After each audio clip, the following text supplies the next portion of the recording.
Comme chaque lundi et mardi, une émission Au-delà du miroir. Ce soir avec Léo Henry, qui est né à Strasbourg et qui y vit encore. C'est un écrivain français de fantasy, de science-fiction. Il est scénariste de BD, de jeux de rôle. Il a voyagé au Brésil où je pense qu'il a rencontré Jacques Muccielli, c'est ça? Non, j'ai rencontré à Paris Jacques. À Paris, mais vous avez collaboré avec lui pour faire des livres. Vous avez eu le grand prix de l'imaginaire pour la nouvelle Les 3 livres Capsalone.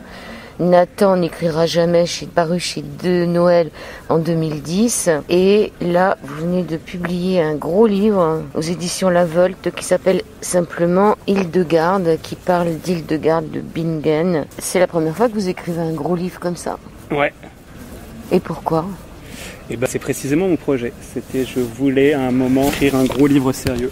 Et donc j'ai fait un gros livre sérieux. Et pourquoi sur Hildegarde? Pourquoi Hildegarde? En fait, une des réponses pourrait être que c'est un personnage qui est géographiquement proche de chez moi.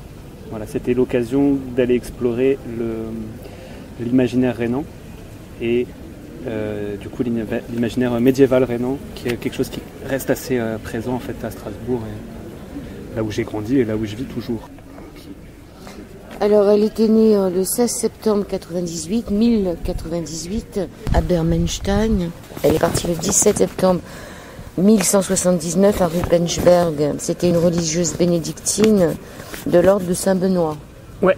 Elle a été canonisée le 10 mai 2012, c'est pas vieux, à Rome par Benoît XVI. Et sa fête, c'est l'anniversaire de sa mort, le 17 septembre. Parce que la date de naissance n'est pas garantie. C'est bientôt, hein. C'est bientôt, on est le 14. Bientôt Saint-Hildegarde. Voilà, donc cette émission est enregistrée le 14 septembre 2018. Alors ce livre est intéressant dans la mesure où, moi ce qui m'a étonné, c'est que je m'attendais que ça ne parle qu'Hildegarde, et ça n'a pas parlé que d'Hildegarde. Parlez-nous déjà des 11 000 vierges de Cologne. C'est quoi cette histoire des 11 000 vierges? Donc les 11 000 vierges, c'est une des légendes de la légende dorée de Jacques de Voragine. Et à la base de cette histoire, il y a la légende de Sainte Ursule, qui est donc une jeune fille bretonne, de Grande-Bretagne, qui, pour fuir un mariage forcé, va exiger de ses parents qu'ils lui donnent une suite de 1000 jeunes femmes qui, elles-mêmes, seront accompagnées de 1000 jeunes femmes. Et donc Ursule et ses suivantes embarquent sur des bateaux et un vent providentiel les pousse jusqu'en Europe. Et donc elles fuient le mariage. Ces jeunes femmes vont se faire baptiser à Rome, et sur le chemin du retour, en descendant le Rhin, elles rencontrent les troupes de Attila, et elles se font massacrer. Alors, ce qui m'a étonné dans cette histoire, c'est qu'on a l'impression que vous la décrivez tellement que vous l'avez vécue. Mais ce qui est aussi le plus impressionnant, c'est que on a l'impression aussi, enfin moi en ce qui me concerne, je ne sais pas si ce sera la majorité des auditeurs, des lecteurs et des lectrices, qu'on a tous vécu ça, c'est-à-dire que vous nous emmenez dans un monde. Vous avez quand même, c'est un peu de la fantaisie cette histoire, parce que vous avez quand même écrit un peu suivant ce que vous sentiez. C'est pas des sur Ursule et sur Élisabeth après. Ouais. C'est-à-dire que c'est vous qui avez, ça vous est venu d'où? C'est une excellente question, mais je pense que c'est exactement ça. Enfin, c'est la définition même, à mon sens, de l'écriture de fiction. Et ça m'est venu d'une grosse documentation.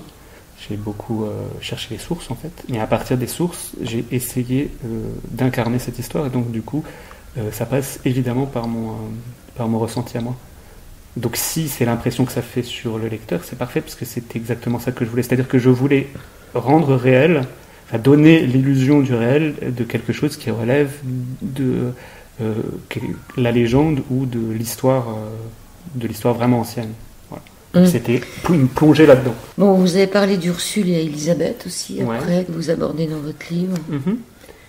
Et parce que l'idée, c'est aussi une des questions que pose ce livre, c'est de savoir quel est le statut des femmes. Des femmes, mais là c'était des histoires, en fait, des récits qu'on raconte, et comment est-ce qu'on réactualise des récits pour servir des intérêts. Et donc, du coup, Elisabeth von Schönau, elle vit au XIIe siècle. L'histoire de Ursule se déroule théoriquement au VIe siècle, donc 600 ans plus tard.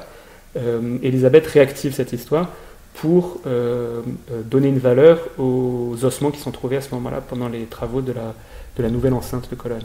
Et donc, moi, ce qui m'intéressait, c'était de me pencher sur cette histoire qui est au sein d'une autre histoire, c'est-à-dire qu'Élisabeth re-raconte l'histoire d'Ursule pour lui donner un nouveau sens, et évidemment, moi, depuis le XXIe siècle, je re-raconte l'histoire d'Élisabeth qui re-raconte l'histoire d'Ursule. C'est-à-dire montrer à quel point on est... la façon dont les histoires se constituent et sont transmises, c'est par la reformulation et par la réinvention des récits. Alors Élisabeth avait à l'époque un héritage plus important que celui d'Hildegarde. Ouais.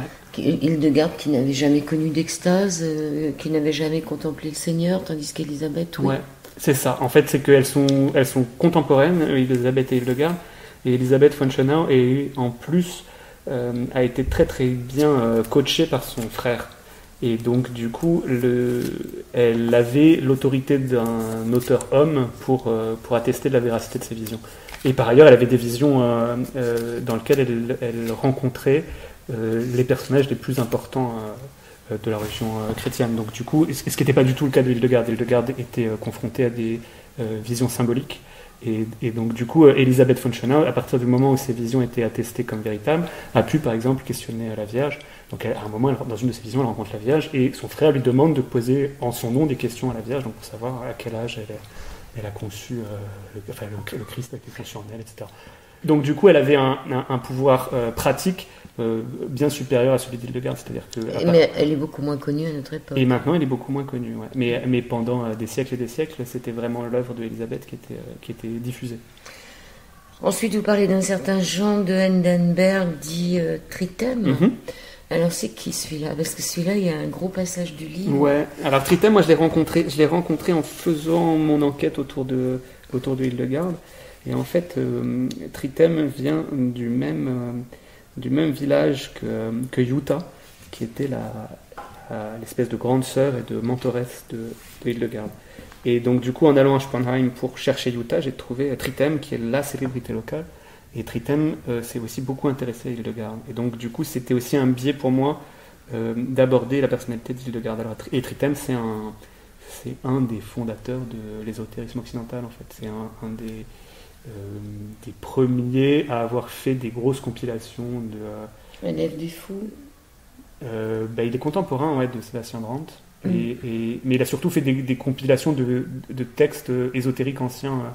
Et puis il a lui-même écrit des livres partiellement perdus. Alors lui, il est contemporain, non, parce qu'il arrive après la mort d'Hildegarde. Hein. Exactement, il est contemporain de Sébastien Brandt. En fait, ouais. ça se produit au tournant que je dise pas de bêtises, que je me trompe pas avec les siècles, au tout début du XVIe siècle, en fait. Et lui, il est contemporain, en fait, de la diffusion des premiers livres imprimés. Et il a aussi un impact assez grand sur la diffusion de la pensée d'Hildegarde, parce que il a déterré Hildegarde, ce qui est une action un peu étrange. Et il va également faire ou participer indirectement à la publication de la Physica, qui est le livre d'Hildegarde pour lequel on la connaît maintenant, qui est son livre, qu'on la connaît maintenant ces dernières années, qui est le livre des causes et des remèdes, qui est le livre de botanique et de bien manger. Alors ce fameux Jean Trithème, moine bibliomane, se rend donc au couvent, c'est un couvent, ouais. Couvent d'Hildegarde, alors qu'elle n'est plus là. Il s'attendait à trouver beaucoup de livres. Il se rend compte qu'il y a très peu de livres. Et là, on apprend dans votre livre que 60 ans après la mention de l'imprimerie, 3000 incunables. Les incunables, c'est les livres qui ont été écrits avant 1500, c'est-à-dire qui n'étaient pas reproduits. Qui étaient imprimés, en fait, c'est tous les... Non, c'est les livres imprimés. En fait, les incunables, c'est les livres qui ont été produits entre l'invention de la presse et du caractère mobile et 1500. C'est les plus anciens livres imprimés au monde, en fait, enfin au monde en Occident. Imprimés quand même. Imprimés, ouais. C'est les premiers livres imprimés, en fait. Et à partir du moment où on passe 1500, on a décidé symboliquement qu'on appelait les livres des livres. Et que, donc les incunables sont des livres imprimés, mais sont les plus anciens livres imprimés. Et comment s'appellent les autres, alors, des manuscrits? Les manuscrits, oui. D'accord. Alors là, on apprend quand même qu'il y a un certain Jean Schott. Jean Schott. Ouais. Jean Schott. Ouais. Ce Jean Schott, éditeur, qui publie un livre de sciences naturelles, la sténographie. Il dit que ce ne serait pas Gutenberg qui aurait inventé l'imprimerie. Ouais, après ça, c'est un petit Clin d'œil parce qu'en fait, il y a une. Je suis né et j'ai grandi à Strasbourg, et à Strasbourg, on s'enorgueillit puissamment d'être la ville de Gutenberg et de l'imprimerie. Et du coup, l'histoire qui semble être assez attestée, c'est que Gutenberg a travaillé avec le père de Jean Schott à Strasbourg sur l'invention de l'imprimerie, et qu'ensuite il est parti, parce qu'il avait des problèmes d'argent, il est parti à Mayence, et que c'est à Mayence qu'il a inventé l'imprimerie. Et donc du coup, c'est un peu un clin d'œil aux querelles régionales pour savoir si c'est Strasbourg ou Mayence le berceau de l'imprimerie. Moi, je suis absolument persuadé que c'est Mayence, effectivement. C'est pas du tout Jean Schott qui a inventé l'imprimerie. Alors la sténographie, on apprend aussi que c'est très très vieux finalement. Ah. La sténographie. Alors le livre de Trithème s'appelle La stéganographie. La stéganographie. Ouais. Oui. Et c'est un livre dont on ne connaît que le premier volume, et c'est pas très sûr que ce soit celui qu'il a écrit, et qui était en réalité un ouvrage de cryptographie en fait. C'était un ouvrage qui se préoccupait de savoir comment coder le langage pour le rendre compréhensible que par certains. Et c'était une des grandes passions de Trithème en fait dans son existence. Mais ce qui me permet aussi d'aborder un des aspects que je trouve le plus fascinant dans la vie de Hildegard, c'est son invention de la langue imaginaire. C'est-à-dire que ce qui a fasciné Trithème, à mon avis, chez Hildegard, c'est ça, c'est que dans toute son œuvre, qui est pléthorique et qui touche à peu près tous les champs du savoir, il y a la création d'une langue imaginaire dont encore aujourd'hui on peine à comprendre l'origine et l'utilité. Elle est toujours là. Bah oui, elle est là. Hein. Est-ce qu'elle est prononçable ? Elle est totalement prononçable. Ouais. Elle est prononçable, après elle est difficile. Les seuls exemples qu'on a d'utilisation de la langue imaginaire par Hildegard, c'est au sein de textes en latin. Donc elle fait des phrases en latin et elle met des mots de cette langue imaginaire dedans. Après, il manque le lexique qui doit contenir 4 ou 5 000 mots, et il manque tous les verbes et tous les adjectifs. Donc ce ne sont que des noms communs. Voilà. Après, c'est tout à fait prononçable, c'est même assez joli. Elle fait de la musique aussi. Hein. Absolument.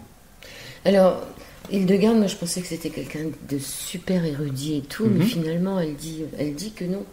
Elle dit qu'elle est assez ignarde et que tout ce qu'elle a reçu, ça vient d'ailleurs. Absolument.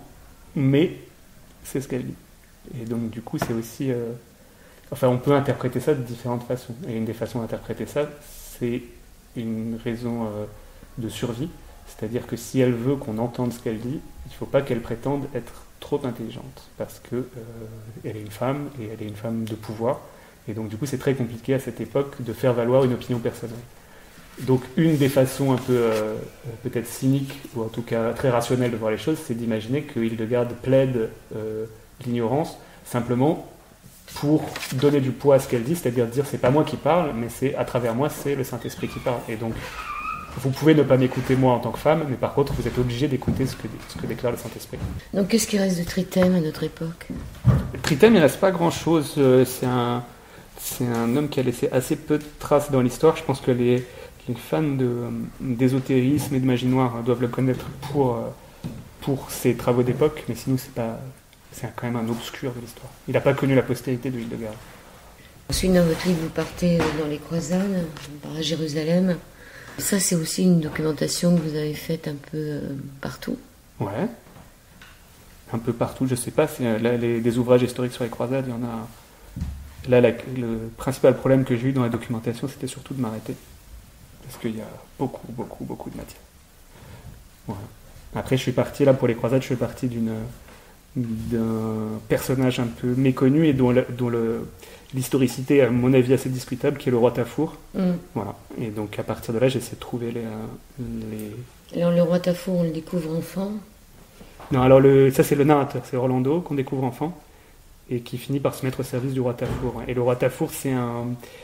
J'ai du mal vraiment à élucider qui ça pourrait être, et même historiquement, comment est-ce qu'il est crédible. En fait, ce serait le représentant d'une communauté, donc qui sont les Tafours, qui sont des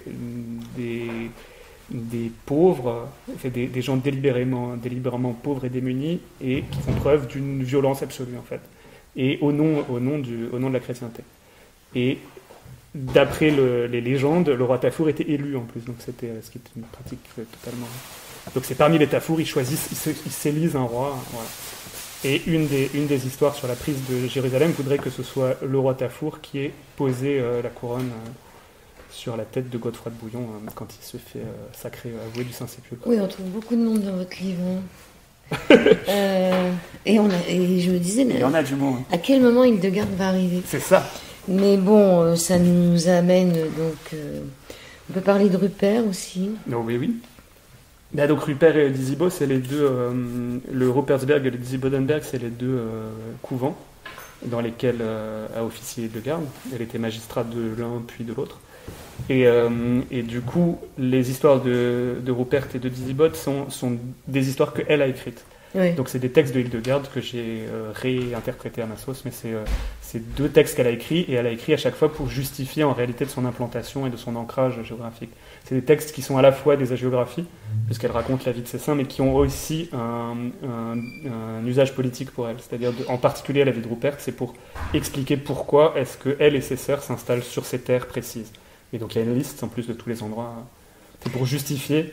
Et donc c'est la même chose que pour l'histoire des 11 000 Vierges. En réalité, c'est re-raconter une histoire dans le but de produire un effet sur le monde.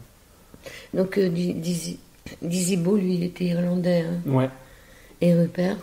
Et Rupert, il est franconien, donc il vient d'une période antérieure, mais qui est de ce qui devient ensuite l'Empire romain germanique. Vous avez dit franconien, à un moment, ouais. On parle d'Hildegarde comme habitant le royaume de Franconie. La Franconie, ouais, mais ce sont des régions en fait, parce que les entités politiques changent de nom au fil des temps. Donc du vivant de Hildegarde, on est dans le Saint-Empire romain germanique, mais c'est le nom ancien de cette province. Donc, si on remonte dans le temps. Il y a le mot franc dedans, non? Oui, alors ça... Donc, Hildegarde a 68 ans et finit de compiler la vie de Saint Disibo. Elle est malade, elle est clouée au lit. Mais cette jolie phrase dans le livre, il convient pour atteindre le ciel de construire sa propre échelle. Ça, c'est une vision de Saint Rupert dans un rêve. Mm-hmm. Il convient pour atteindre le ciel de construire sa propre échelle. À un moment, il y a tout un tas de gens qui parlent d'elle. Mm-hmm. Donc ça, c'est des choses que vous avez inventées ou que vous avez trouvées? Ah non, c'est tout... Vous les avez trouvées? Oui. Ouais, ça c'est intéressant. Donc il y a la mère d'Hildegarde qui dit qu'elle avait eu 12 enfants, donc 10 de vivants.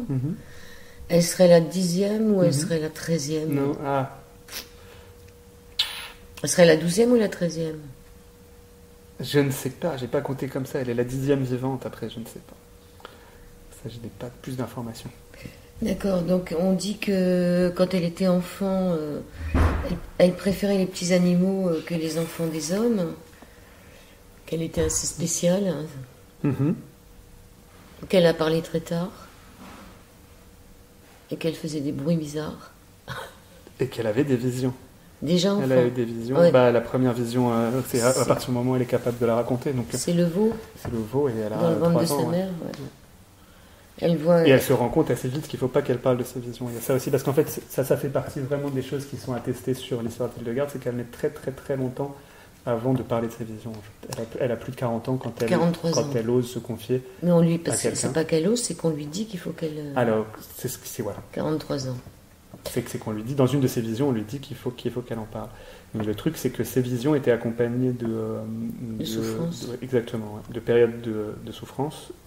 Et là aussi, il y a eu toutes sortes de recherches qui ont été menées. Il y a des gens qui pensent que c'était ça pouvait être des migraines ophtalmiques très puissantes, que ça pouvait être de l'épilepsie. Enfin, il y a eu plusieurs tentatives de diagnostic médical.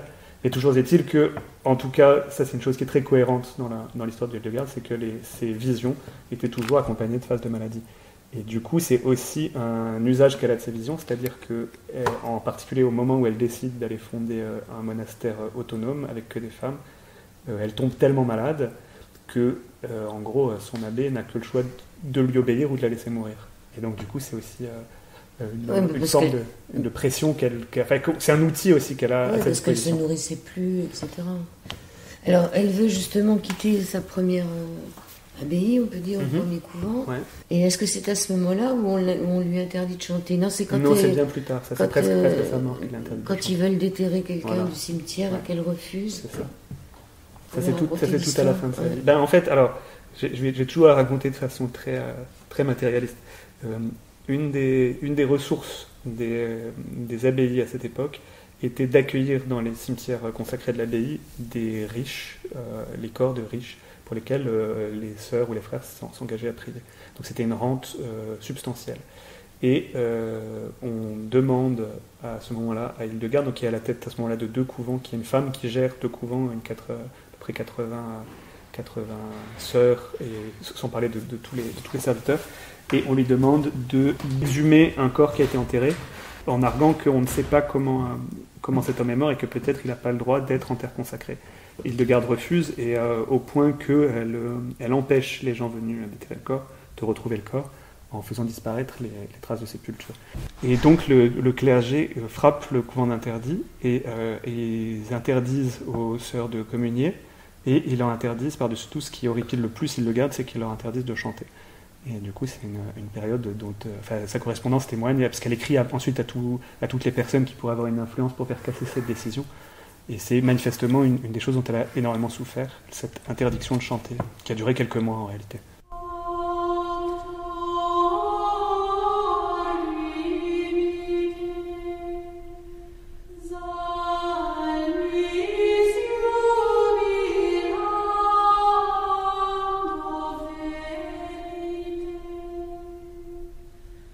Deuxième partie de cette émission sur l'antenne du DFM, sur le 98 de la bande FM. Nous poursuivons cet entretien avec Léo Henry au sujet de son livre Hildegarde, paru chez La Volte. Elle a été vue comme une femme dure, autoritaire, manipulatrice, possédée d'un tel pouvoir politique que les hommes étaient donc contraints tôt ou tard à se rendre à ses vues. Il y a Bernard de Clairvaux qui était avec elle, et le pape. Elle avait quand même des hommes très puissants qui la soutenaient. C'est ça, et Barberousse. Et Barberousse, alors. Il a une mort assez... Vous en parlez dans votre livre de Barberousse. Ben ouais, une mort un peu stupide. Et il s'est noyé. Il s'est noyé dans une brasse d'eau. Il s'est noyé dans très très peu d'eau. Il était jeune ? Il était plus si jeune, non, mais par contre, il se noie à un moment crucial pour l'histoire de l'Europe, puisqu'il était parti pour un espèce de derby ultime des plus puissants du monde, puisqu'il avait accepté de se battre contre Saladin en combat singulier pour régler définitivement la question de la Terre Sainte. Donc du coup, c'était quand même... voilà. Et donc c'est dans ce voyage, quelque part en Turquie, qu'un soir, il se baigne et il meurt. Donc peut-être d'hydrocution, on ne sait pas, enfin, mais toujours est-il qu'il meurt et que cette expédition tourne court, et que donc qu'il laissera la porte ouverte à toutes les croisades suivantes, en fait, pendant les siècles qui suivent. Les croisades, quand on voit le nombre de personnes qui étaient sur les routes, on se demande qu'est-ce que c'est que les migrants à notre époque. Franchement, quand j'ai lu ça, je me suis dit, mais c'était de l'émigration complète. Je veux dire, c'était... Ouais, mais pour des motifs... moi, c'est ça aussi que j'ai trouvé très très puissant dans cette croisade des pauvres, parce qu'autant sur la croisade des barons, on peut très facilement imaginer des avantages politiques en fait qui pourraient tirer du fait de faire ça. Là, c'est vraiment de la foi en acte en fait. C'est-à-dire que c'est des gens qui abandonnent absolument tout pour, encore une fois, une histoire en fait. C'est-à-dire qu'un récit où on leur dit qu'il faut qu'ils aillent en Terre Sainte libérer le sépulcre, et en même temps, c'est actualiser un récit qu'on leur a fait. Voilà. Donc il y a toute cette... Et évidemment, ça prend un temps extrêmement long. C'est affreusement violent. Et évidemment, quand ils arrivent à Jérusalem, ça ne ressemble pas du tout à la Jérusalem qu'on leur a promis, puisque Jérusalem est une ville, en fait, et que la chose pour laquelle ils se battent, c'est un rêve. Le céleste. C'est la Jérusalem céleste. On apprend dans votre livre, où l'on découvre l'histoire de Sainte Hélène et comment elle a retrouvé la croix du Christ. On en apprend des choses. Ça moi-même, j'ai beaucoup appris en faisant ce livre. Ouais. Et alors, cette croix, elle est où maintenant ? Ah, ça, je sais pas du tout. Je sais pas, elle est dans plein d'endroits. On pourrait essayer de la mettre bout à bout, tous les morceaux. Mais... On apprend comment aussi, de quelle arbre elle vient. Enfin, on apprend beaucoup de choses. On en apprend. Hein. Alors, Hildegarde se demande comment elle, qui est si malade, si fragile, elle a pu survivre à tant de ses sœurs. Elle pense à Joupa, elle pense à beaucoup de monde. Sur les livres qui ont été écrits, il y a le Scrivius, qui a été écrit sous sa dictée. Mais elle avait des secrétaires. Ouais, elle a eu principalement un secrétaire qui est Volmar, qui a été plus que son secrétaire en fait. Je pense que c'était un ami, du temps où ils étaient tous les deux au Dizzy Bodenberg. Et puis ensuite, quand elle est partie, quand elle allait fonder une abbaye avec que des femmes, elle avait quand même besoin d'un homme pour la confession et les sacrements. Et donc c'est Volmar qui est venu avec elle. Donc c'était son bras droit, en fait. Enfin, c'était son associé toute son existence. Et la mort de Volmar a été très pesante pour Hildegard, puisqu'elle se retrouvait à la fois sans amis, elle se retrouvait sans confesseur, enfin voilà, elle se retrouvait sans l'homme censé assurer les rites, et puis elle se trouvait surtout sans secrétaire, en fait, parce que c'est Volmar qui a écrit ses livres, qui a tout écrit, en fait. Oui, je ne sais plus à quel moment elle lui dit qu'ils se retrouveront dans l'éternité, c'est-à-dire... Oui. Elle dit à un moment, je suis trop avancée en âge pour arrêter maintenant, trop de travail, trop de sollicitations, les voyages, les prêches, les exorcismes, les phylactères, la gestion de 2 couvents sur les 2 rives du Rhin, la compilation de mes œuvres choisies et corrigées, nous ne cessons de travailler, nous ne cessons de nous réunir, de prier, nous ne cessons de chanter, et pourtant, le silence gagne du terrain. C'est le grand, le lourd silence qui suit les coups de tonnerre, le silence délicat après la fin de la chanson, lorsque le Christ remet son âme entre les mains du Père, lorsque pour 3 longs jours sa voix s'efface de l'univers, l'absence est annoncée par un grondement terrible, etc., etc. Ça, c'est des phrases d'elle ? Difficile, je ne saurais pas. Je vais pas faire l'expertise. Je ne sais pas ce qui est d'elle et ce qui est de moi. Et ce qui est de la Bible, et ce qui est... Hildegard, c'est un peu... Enfin, le livre, hein, c'est un peu une tresse, quand même. C'est un mélange de choses. Elle dit qu'elle n'a pas fait assez encore. Hein. Ouais. Qu'il aurait fallu beaucoup plus de temps. Ouais. Et ça, c'est aussi un truc qui vient de... Comment s'appelle ce peintre japonais Okuzai. Okuzai, qui semble-t-il, est unanimement reconnu comme un des plus grands artistes de l'histoire de l'humanité, et qui est mort en plus très vieux, et qui, sur son lit de mort, disait « Quel dommage, il m'aurait suffi de 10 ans et je devenais bon ». Alors, sur sa musique, justement, elle parle du cantique nouveau, que seuls ont pu entendre et apprendre les 144 000 hommes encore marqués du sceau de Dieu. Ceux-là chantent comme des anges. Ouais, mais ça c'est à la toute fin du lapidaire. En fait, il y a un chapitre entier dans lequel Hildegard et Volmar discutent et qui traverse à la fois une année dans l'écoulement du temps et qui traverse aussi la Bible, en fait, depuis la Genèse jusqu'à l'Apocalypse. Et donc ça c'est le moment de l'Apocalypse où il ne reste plus que 144 000... Alors c'est quoi ces 144 000 ? Parce qu'on en a souvent entendu parler, mais d'où ça sort ? Mais je ne suis pas du tout exégète de l'Apocalypse, je ne peux pas vous dire. Et pourtant c'est la fin du livre, hein, oui. l'Apocalypse. Alors la fin du livre, c'est les vies de l'Antéchrist qui sont une compilation de 2 textes que Hildegard a écrits. Et que vous nommez Apocalypse. Pourquoi la nommer Apocalypse ? Parce que c'est le... parce que c'est la révélation, hein. En fait, c'est une des raisons pour lesquelles Hildegard n'a pas été totalement oubliée pendant les siècles qui ont suivi sa mort, c'est précisément parce qu'il y a un moine, c'est un moine, qui s'appelle Gebeno d'Eberbach, qui a décidé... En fait, c'était le moment avec Joachim de Fior, où il se préoccupait du fait que la fin du monde était en train d'arriver. Et Gebeno d'Eberbach, qui avait lu Hildegard, dit oui, je sais que la fin du monde arrive, et je peux même vous dire quand, parce que Hildegard a décrit la fin du monde. Et donc, en faisant une compilation, des copier-coller en fait, de 2 textes de Hildegard, de 2 visions d'Hildegard, il a produit cette vie de l'Antéchrist, qui a été pendant ensuite des siècles qui attestait du fait que Hildegard avait dit que la fin du monde arrivait et donné la date. Ce qu'elle n'a jamais fait. Ouais. Donc c'est encore une fois des gens qui prennent les histoires pour leur faire dire autre chose, pour utiliser... mais en même temps, en faisant ça, redonne vie à Hildegard. En fait. Alors est-ce que ce livre, le miroir des futurs, des temps futurs, il existe encore ? Oui. On peut le lire ? Ouais. Il est gros ? Je crois pas. Moi, je suis allé à la source, en fait, j'ai pas regardé le livre de Gebeno, mais j'ai lu les 2 récits de Hildegard qui ont été utilisés pour faire le texte. Et ces 2 récits, on les trouve dans quel livre d'Hildegard ? Alors, il y en a un qui est dans le Scivias et l'autre qui doit être dans le livre des œuvres divines. Alors, Hildegard, elle a été donnée à l'église, hein, c'est marqué dans votre livre, on donnait les enfants à l'église. Elle avait 9 ans, je crois, ou 11 ans. Elle a été donnée à l'église. Alors là, il y a une vraie polémique de Hildegardien à ce sujet, et je pense que la dernière version historique est la plus crédible, c'est-à-dire elle n'est pas rentrée au couvent à 9 ans en fait. Elle a été donnée à l'église à 9 ans.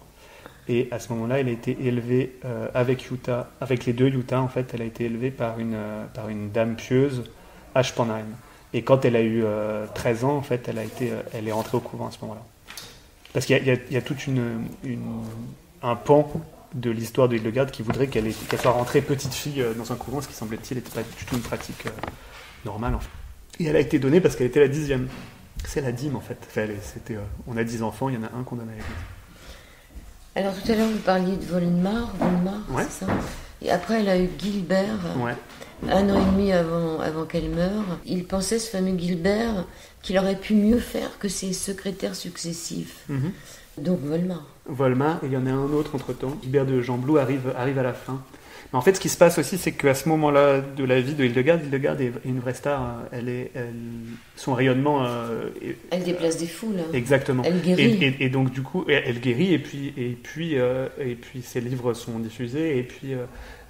donc elle a une vraie puissance. Et donc, du coup, Guibert de Gemblou est aussi un homme qui est sans doute beaucoup plus érudit que Volmar, qui maîtrise beaucoup mieux le latin, et qui enrage. C'est-à-dire qu'il voit les livres que Volmar a écrits avec Hildegard et il se dit mais quel dommage, si moi j'avais été à sa place, j'aurais fait des livres bien meilleurs parce que j'aurais été camus finement, etc. Et c'est pour ça qu'il arrive au chevet de Hildegard en se disant super, on va écrire un grand livre ensemble. Sauf qu'à ce moment-là de sa vie, Hildegard fait quelque chose aussi très rare pour l'époque, c'est-à-dire qu'elle ne crée plus. Et elle se consacre entièrement à la compilation de ses œuvres et de dire ça en garde. 10 ans, je parle volume. Ouais. Ça, c'est pour l'écriture, mais ce qui est très étonnant, et c'est aussi une des raisons pour laquelle on se souvient d'elle, c'est qu'elle c'est une vraie autrice. Ça ne lui est pas indifférent de savoir ce qui va advenir de son travail, et elle ne veut pas que ce travail soit attribué à quelqu'un d'autre. Et donc, du coup, elle compile elle-même son œuvre raisonnée, c'est-à-dire qu'elle fait faire un grand livre dans lequel elle choisit la part de son travail qui doit être conservée pour la postérité. Dans lequel il y a le livre de vision, il y a sa musique, il y a sa langue imaginaire, il y a sa correspondance avec les puissants. Et précisément, il n'y a pas la botanique. Et c'est une des raisons pour laquelle ce livre-là, la Physica, l'historicité et même la maternité de Hildegard est assez discutée, parce qu'elle n'a pas choisi de le conserver, et qu'en plus, le livre qui paraît à Strasbourg au début du XVIe siècle, ses origines sont indiscernables en fait. Il y a un certain Rorik qui parle d'elle, il l'a décrit à la page 280. La première fois que je l'ai vue, elle était seule dans le jardin et travaillait, agenouillée dans la boue. Elle m'a salué sans se relever, n'a eu à porter sur moi qu'un seul regard pour établir qui j'étais, d'où je provenais et ce que je souhaitais d'elle. Elle était déjà vieille femme, mais dotée d'une énergie telle qu'elle aurait pu tenir tête à n'importe quelle fille et à un certain nombre de garçons. Elle était petite de taille et solide de complexion, ses épaules et ses hanches étaient larges, elle avait les cheveux bruns et gris, les yeux presque noirs, les expressions passaient vivement sur son visage et toutes étaient violentes et authentiques. J'ai vu sur ses traits, plus que sur ceux de quiconque, ce qu'étaient la joie et la douleur, la compassion et la sévérité. Chaque année, elle fait des guérisons miraculeuses, et donc son don s'accompagnait de maux de tête terribles, de migraines, de douleurs articulaires, d'intolérance à la lumière, au bruit. Ça sent bien aux migraines, ça. Hein. Ouais. Elle a guéri une certaine Sigevis d'une possession. Qui est-ce qui a relaté ça ? Je pense que ça vient de son procès en canonisation. Assez rapidement après sa mort, en fait, les sœurs du couvent œuvrent à sa canonisation, en fait. Et donc, du coup, ils remplissent un certain nombre de documents officiels pour pouvoir instruire une demande de canonisation qui n'aboutit jamais. Et donc, du coup, dans ces actes, il y a, entre autres, les miracles qu'elle accomplit, puisqu'il faut avoir accompli 2 miracles pour devenir sainte minimum. Elle en a fait plus que 2, mais donc, du coup, il me semble que ce récit-là vient du procès. Et c'est un mystère, en fait. C'est aussi ça qui est très étrange, c'est que Hildegard a été sainte de la main gauche pendant à peu près tout le temps. En fait, elle est devenue sainte officielle en 2012, mais Sainte Hildegard existe, en particulier dans son pays, depuis des siècles. Et donc c'est très étonnant que cette validation ait mis autant de temps. Bon, elle était quand même bien aidée, parce que Bernard de Clairvaux, afin de l'assister dans la rédaction d'un livre de vision, ne réquisitionna pas moins de 10 religieux pour l'aider à traiter les peaux. C'est-à-dire qu'elle n'était vraiment pas toute seule pour écrire ça. Non, bien sûr que non. Non, ça c'était... Et ses dessins. Et ses dessins, et les dessins qui ont été faits. Ouais. Les illustrations des livres de Hildegard sont incroyables. Hein, c'est vraiment... Et c'est une des choses qui m'a donné envie d'écrire ce livre. Hein, c'est vraiment la beauté graphique évidente, en fait, et vraiment mais c'est pas elle qui les faisait, les dessins. Et alors, non, c'est pas elle qui les faisait, mais ils sont faits très minutieusement. C'est des illustrations, pour le coup, c'est pas du tout des interprétations. Donc, c'est très minutieusement ce qui est décrit dans la vision, qui est illustré. Et elles ont été faites, en partie, en tout cas, de son vivant. Donc, on peut imaginer avec son accord, avec sa critique, son approbation. Tout à l'heure, j'étais à côté, mon livre traînait sur la table, et le garçon de café me dit ah, c'est celle qui a fait pour la première fois, qui a dessiné pour la première fois l'homme de Vitruve. Ah ouais, c'est pas mal, excellent.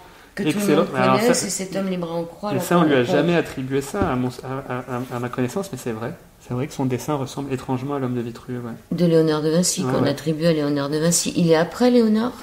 Il est bien après, ouais. Hildegard, m'apprit-il, était la femme inculte qu'elle affirmait être. Rien de ce qu'elle disait ou prêchait n'était le fait de son intelligence. Elle n'avait étudié d'autres ouvrages que la Sainte Bible et ne débattait jamais avec aucun savant.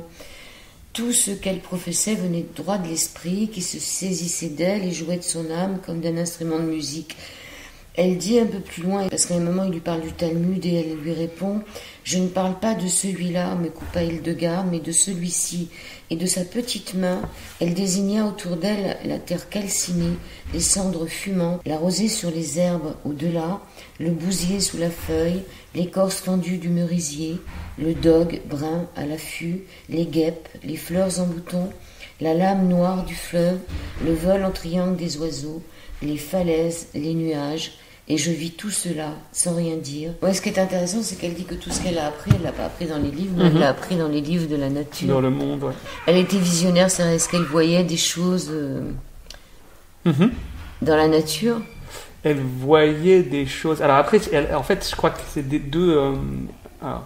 On peut essayer de distinguer les choses, c'est-à-dire qu'elle était visionnaire parce qu'elle avait des visions qui venaient à des moments très spécifiques, accompagnés de manifestations physiologiques très spécifiques. Mais par ailleurs, elle était botaniste. Enfin, elle avait un esprit scientifique et un esprit même de science expérimentale. Donc, elle a beaucoup observé la nature et elle a beaucoup recueilli, à mon avis, de témoignages aussi. Et à partir de là, elle a tiré un certain nombre de conclusions logiques. Enfin, je pense que c'était une... Et donc, dans cet entretien qu'elle a avec cet homme très savant, qui espère trouver une savante, en fait, il se rend compte qu'elle est savante, mais pas du tout dans le sens où il imaginait, en fait. Elle a une autre relation... En fait, cet homme qui vient la voir est beaucoup plus comme Trithème, c'est-à-dire quelqu'un qui accumule les livres et qui essaie de faire coïncider des idées, alors que Hildegard fait coïncider des expériences avec des idées, avec des intuitions et avec des intuitions. Alors Hildegard avait une connaissance étendue de la nature, comme vous venez de le dire, Léo Henry, mais aussi des femmes, et pour être demeurée vierge, n'en a pas moins composé d'intéressants ouvrages sur le plaisir des épouses, la force des semences, l'alliance fertile des chaleurs et des caractères, et les différentes étapes de l'engendrement. C'est étonnant quand même pour une femme vierge qu'elle puisse parler du plaisir des épouses. Eh ben alors, est-ce que c'est étonnant ? Non, mais c'est intéressant parce que précisément c'est aussi un des points sur lesquels on a invalidé l'existence d'Hildegard ou la maternité de certaines de ses œuvres. Et en fait, c'est étonnant parce que notre idée de ce qu'est la vie monastique au XIIe siècle est à mon avis très très imprégnée de puritanisme et puis de toutes nos... C'est-à-dire en fait, déjà dans un couvent même féminin, il y a une bonne moitié des femmes qui sont pas vierges en fait, qui sont des femmes qui ont été mariées et qui sont ensuite rejoint la vie monastique. On les appelle les veuves. Voilà. On les appelle pas les vierges. Donc déjà il y a un certain nombre de femmes qui ont connu la vie maritale. Et par ailleurs, le fait qu'une femme vierge puisse s'intéresser à ces questions-là était à mon avis pas du tout problématique. En fait, c'était pas perçu du tout de la même façon. Et moi, j'ai aucun doute sur le. C'est aussi une des raisons pour laquelle on a invalidé la langue imaginaire d'Hildegard, par exemple, parce elle traduit dans sa langue imaginaire 2 termes pour le sexe de l'homme et de la femme, qui fait qu'il y a plein de linguistes au 18e et 19e qui ont dit mais non, enfin, ça peut pas être une magistrat d'un couvent qui a fait ça. Voilà. Mais parce que je pense que ça dénote beaucoup plus des conditions de réception en fait que de la réalité de la vie de Hildegard.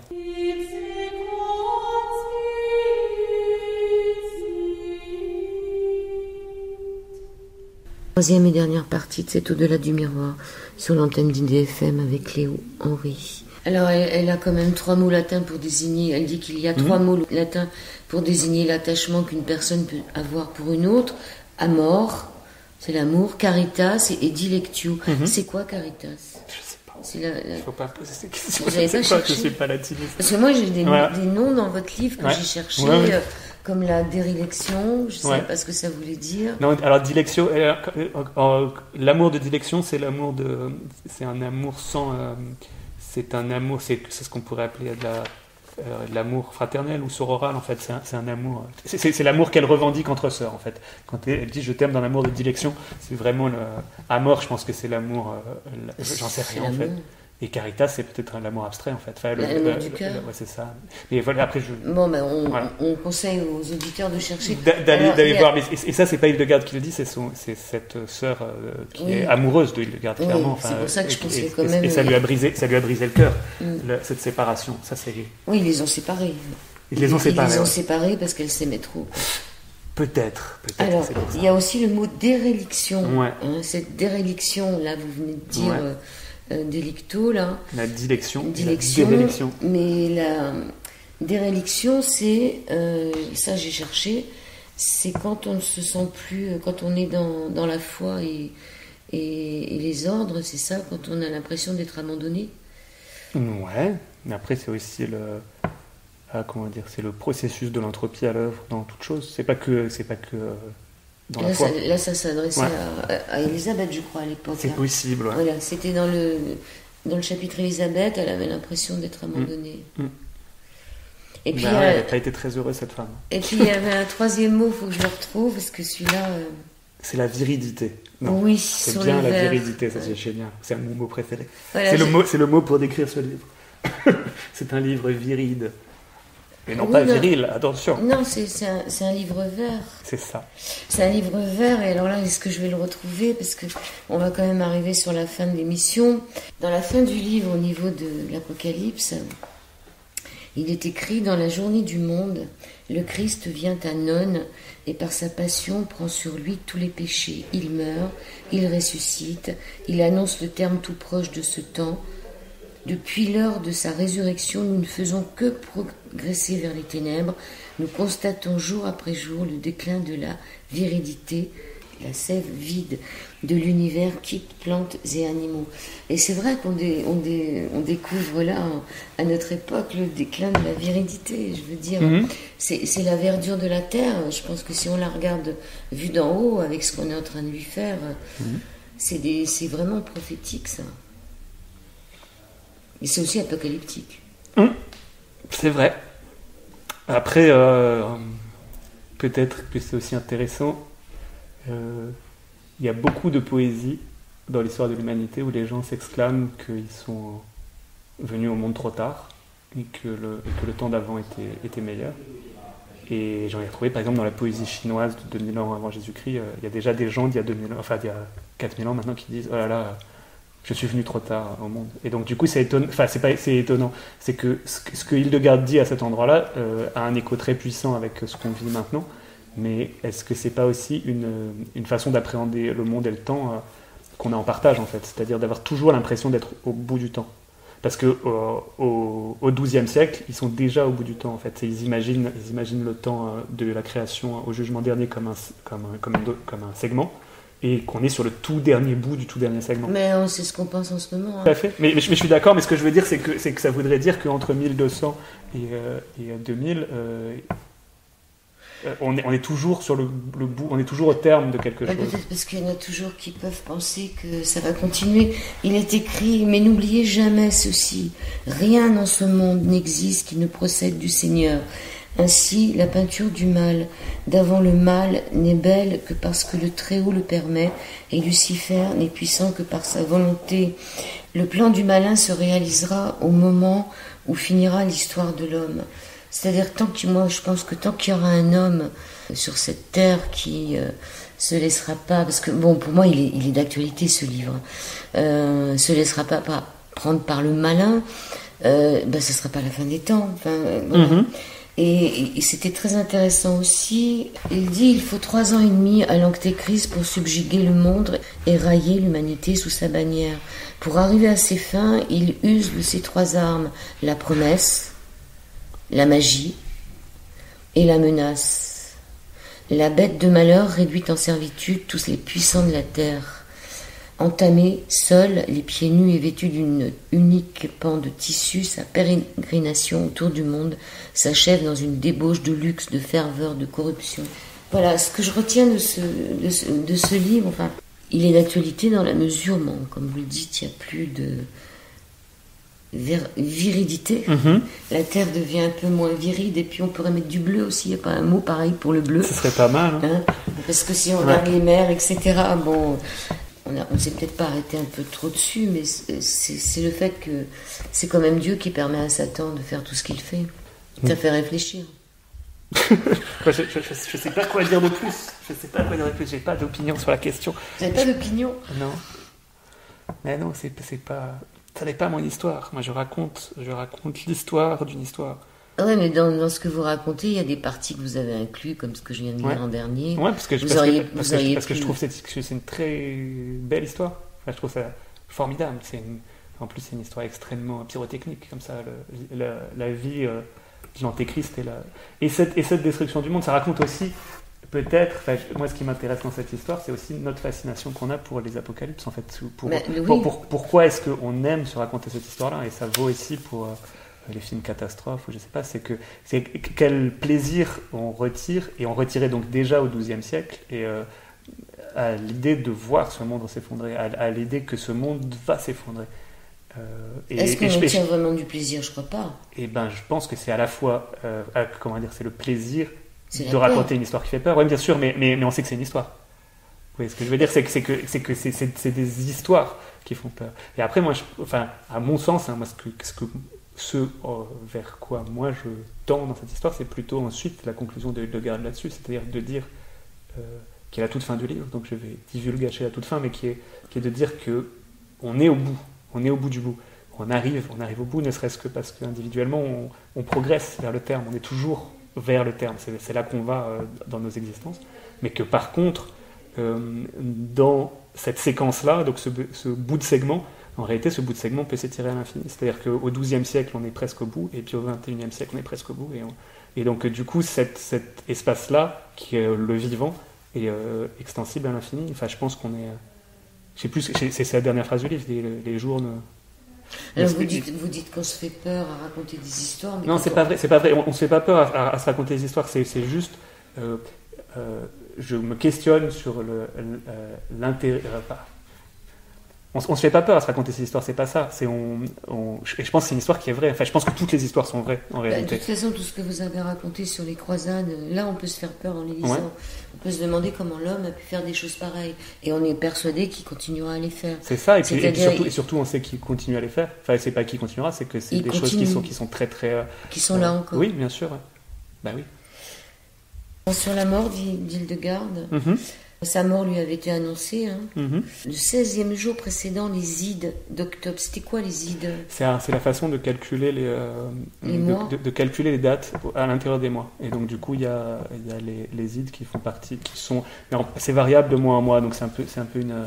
C'est-à-dire qu'on disait pas le 17 septembre, on comptait à partir des Ides vers l'avant, vers l'arrière, le 3e jour après les Ides, le 6e jour avant les Ides. Où on utilisait les dates des saints, donc 3 jours après la Saint-Martin d'été.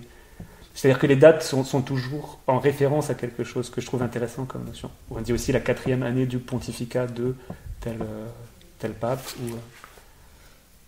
C'est-à-dire qu'on n'est pas dans l'absolu, c'est intéressant aussi, c'est que le temps moyenâgeux n'est pas un temps qui est basé sur un dénombrement absolu et comparable. En fait, c'est à chaque fois un temps relatif par rapport à la vie de quelqu'un d'autre. Elle meurt le 16e jour avant. Voilà, avant les Ides d'octobre, qui est donc maintenant devenu notre 17 septembre 1079. Alors sur sa mort, sur ce qui restera d'elle, alors ça c'est dans le chapitre des personnes qui parlent au sujet d'elle, c'est Gottfried, abbé du Dissibon, qui lui disait...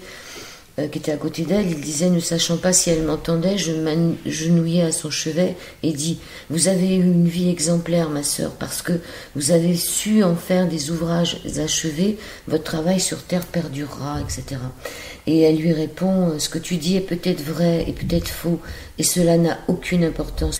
Ce qui importe est ceci, je meurs, ma vie sur terre est achevée, parce que toutes les réponses me seront apportées par l'esprit, je ne découvrirai ni n'apprendrai plus rien par le biais de mon corps, je n'aurai plus à construire par moi-même et n'accomplirai rien par l'effort de mon bras, de ma main, de mon cœur ou de ma prière. C'est là ce qui me navre, alors que vient la dernière heure, je n'ai jamais été qu'au commencement de mon travail, il y avait tant à faire. Elle s'en moque finalement de ce qu'elle laisse.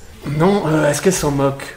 Peut-être, je sais pas, je crois pas. Ben là, mais après c'est mourir, elle essaie plutôt peut-être de vivre sa mort. Quoi. Ouais, c'est ça. Ça et puis c'est la question de... Enfin, moi, c'est ça qui m'intéresse aussi, c'est la question de vivre, en fait. C'est-à-dire que quelles que soient les perspectives qu'on a sur après la vie, c'est l'importance qu'il y a à vivre, en fait. Et je pense, c'est ça que je verse dans Hildegard, en tout cas, c'est que je pense que c'était quelqu'un de vivant, de très attaché au vivant. Et donc, quand bien même la satisfaction... de la vie éternelle l'attend, vraisemblablement, dans sa propre perspective à elle, en fait, il va lui manquer ça, va lui manquer le spasme du vivant, en fait, il va lui manquer, y compris la douleur d'être vivant, et il va lui manquer les limitations d'être vivant.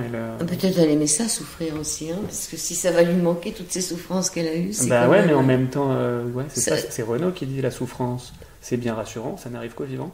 Oui, je suis d'accord. Ça prouve qu'on a un corps. Bah oui, c'est ça. Mais quand on est un pur esprit, on ne sent pas son corps. Hein, et c'est quand on commence à sentir son corps qu'on se rend compte qu'on est malade. Alors elle meurt, sa tombe est réputée pour guérir les possédés, les épileptiques et certains problèmes de femmes. Il suffisait de s'y rendre et de prononcer son nom à voix haute. Elle est toujours là-bas, sa tombe? Non. Non, elle a été, elle a été dépecée, il y a un bras... Trithème l'a démonté et non, il n'y a pas de sépulture. Et pourquoi Trithème il s'est attaqué à sa tombe? Mystère, je ne sais pas. Pourquoi les gens faisaient ces choses-là. Le trafic des reliques, c'était interdit déjà. Mais bon... Je ne sais pas. Et puis surtout, pourquoi ils l'ont laissé faire. Enfin, c'est pas tant pourquoi il l'a fait. Parce que il a gardé un bras, je crois, qu'il a monté, qu'il avait sur son bureau. Il a distribué des morceaux, il a donné la langue, mais je ne sais pas pourquoi. Pourquoi les gens faisaient ça. Si la langue était encore là, il ne l'a pas déterrée longtemps après. Eh ben si, mais alors après, question, comment est-ce qu'ils ont retrouvé la langue, etc. Tout ça est du registre du récit, donc après, moi, je ne suis pas allé vérifier ce qu'il y a. Donc, il reste à Bingen, Alors, à Bingen, il reste à peu près rien. Il y a l'emprise du couvent du Rupertsberg, qui est maintenant sous un salon de bronzage, et dans une zone d'activité commerciale. Et donc en face, le Rupertsberg, c'est donc c'était le couvent qui est à Bingen. Il y a Bingen qui est là, le Rupertsberg qui est ici, et de l'autre côté du Rhin, pile en face, elle avait fondé un deuxième couvent parce qu'elle avait plus de place dans le premier. Et ça, c'est celui qui demeure et qui s'appelle village où il y a les pèlerinages à Hildegard, 17 septembre, rue de Seim. C'est rue de Seim. Donc, il y a Bingen d'un côté, et juste de l'autre côté du Rhin, il y a rue de Seim, et l'abbaye, elle doit être là. Elle doit être quelque part là dans la hauteur. Je vous remercie, Léo Henry. Donc, La Volte, c'est un éditeur qui publie... des livres formidables. Des livres formidables. Et puis, je sais aussi que vous écrivez à la fin de votre livre que vous avez reçu une bourse de... La librairie Caribe. J'ai fait une résidence de la région Île-de-France, et... c'est une résidence qui a eu lieu à la librairie Caribe, à la fin de la rédaction du livre. À Paris. Je vous remercie. Donc, le livre Hildegard de Léo Henry est publié aux éditions de La Volte. Vous avez une citation d'elle qui vous viendrait? Non. Est-ce qu'on a des citations? Des citations fameuses de Hildegard, je crois pas. Je crois pas. C'était pas une femme qui écrit, qui synthétisait sa pensée très facilement. Au contraire, c'est ça qui est aussi intéressant, c'est qu'elle, ses prêches et ses réflexions sont extrêmement compliquées, en fait, et passent par beaucoup de volts et de détours. Et donc, du coup, c'est assez intéressant. Et c'est aussi pour ça qu'on a mis plein de choses entrelacées sur la couverture, parce que c'est quelqu'un de très intriqué comme ça. Mais donc, du coup, elle faisait pas de punchline. Il n'y a pas tellement de citations inspirantes de Hildegard qui puissent tenir en une phrase. Donc, sur la couverture, on y voit... de la verdeur. De la verdité. Bah ouais. De la viridité, de la absolument. viridité, De la lumière et du verre, c'était ça du verre. c'était ça l'enjeu.